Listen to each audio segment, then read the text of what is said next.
Good evening students. Today we'll do the reading of the lesson Everest के साथ मेरी bent. Lesson 6 Class 4 Gunjan book. This is written by Bachendri Paul in her book Everest मेरी शिखर यात्रा. She did the climbing of Everest peak in the year 1984 and this lesson is based on her journey, how she made to the peak. Okay, let's read the lesson. Colonel Kullar के South Col तक की चढ़ाई के लिए 3 शिखर दलों के 2 समूह बना दिए। मैं सुबह 4 बजे उठ गई, बर्फ़ पिघलाई और चाय बनाई। कुछ बिस्कुट और आधी चॉकलेट का हल्का नाश्ता कर मैं 5:30 बजे अपने तंबू से निकल पड़ी। अंगदौर्जी ने मुझसे पूछा, क्या मैं उनके साथ चलना चाहूँगी?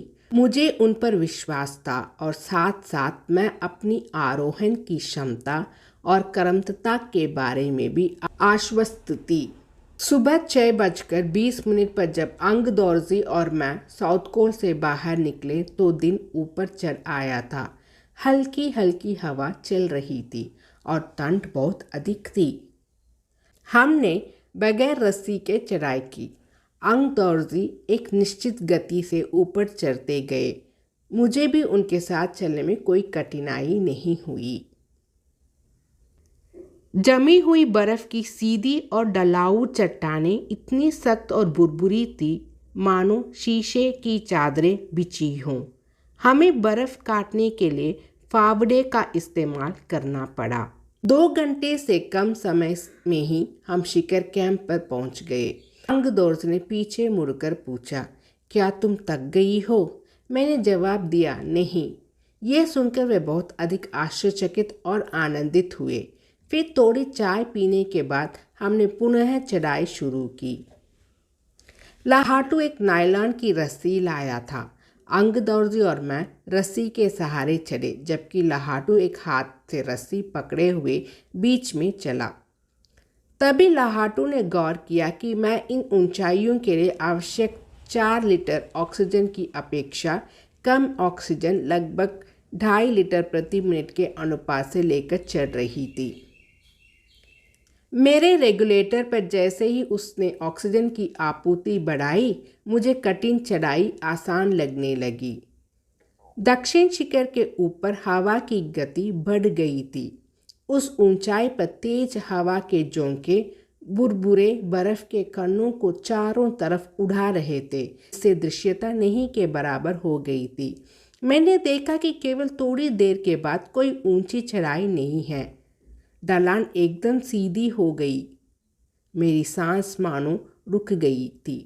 मुझे लगा कि सफलता बहुत नज़दीक है। 23 मई 1984 के दिन दोपहर के 1:07 पर मैं एवरेस्ट की चोटी पर खड़ी थी। एवरेस्ट की चोटी पर पहुंचने वाली मैं प्रथम भारतीय महिला थी। एवरेस्ट की चोटी पर इतनी जगह नहीं थी कि 2 व्यक्ति साथ साथ खड़े हो सके। चारों तरफ हज़ारों मीटर लंबी सीधी ढलान को देखते हुए हमारे सामने मुख्य प्रश्न सुरक्षा का था। हमने फावड़े से पहले बर्फ़ की खुदाई कर अपने आप को सुरक्षित रूप से स्थिर किया। इसके बाद मैं अपने घुटनों के बल बैठी। बर्फ़ पर अपना माथा टेक कर मैंने सागर माता के ताज का चुंबन लिया। बिना उठे ही मैंने अपने थैले से हनुमान चालीसा और दुर्गा माँ का चित्र निकाला। इन्हें अपने साथ लाए लाल कपड़े में लपेटा और छोटी सी पूजा करके इनको बर्फ़ में दबा दिया। उठकर मैं अपने दल नेता अंगदौर्जी के प्रति आदर भाव से झुकी। उन्होंने मुझे गले से लगाया।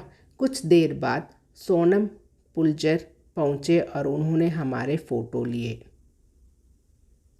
इस समय तक लाहाटू ने हमारे नेता को एवरेस्ट पर हमारे पहुँचने की सूचना दे दी थी। तब मेरे हाथ में वॉकी टॉकी दिया गया। कर्नल कुल्लर ने मुझे बधाई दी और बोले, देश को तुम पर गर्व है।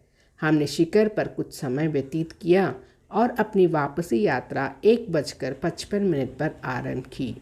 अंगदौर्जी और मैं साउथ कोल पर सायं 5 बजे तक पहुंच गए।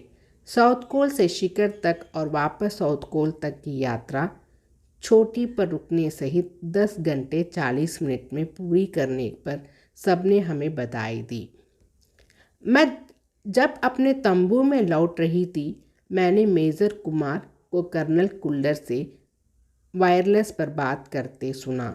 आप विश्वास करें या ना करें श्रीमान, बचेंद्री केवल 3 घंटे में ही नीचे वापस आ गई है और वह उतनी ही चुस्त दिख रही थी जितनी वह आज सुबह चढ़ाई शुरू करने से पहले थी।